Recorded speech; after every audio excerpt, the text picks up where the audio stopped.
નમસ્કાર, બોર્ડ વાળાની કંકોત્રી છપાઈને આવી ગઈ છે. હા જી, 27 ફેબ્રુઆરીના રોજ ગરીબી, બેકારી અને બેરોજગારી ઉપર બોર્ડના વિદ્યાર્થી મિત્રો કરશે ગીત ગુંજન. ये तो लेटेस्ट न्यूज़ है.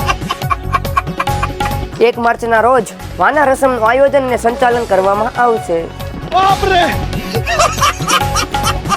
4 માર્ચના રોજ મહેંદી રસમનું આયોજન કરેલું છે, તો બધા મહેંદી લગાડશે તો ખાતા સરભર કઈ રીતે કરશે? क्या सोच है रे तेरी?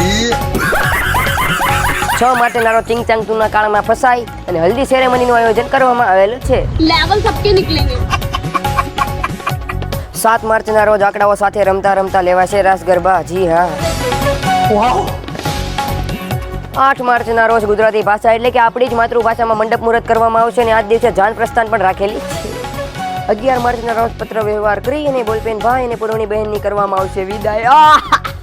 मैं गाली नहीं दे सकता. नहीं गाली नहीं देना.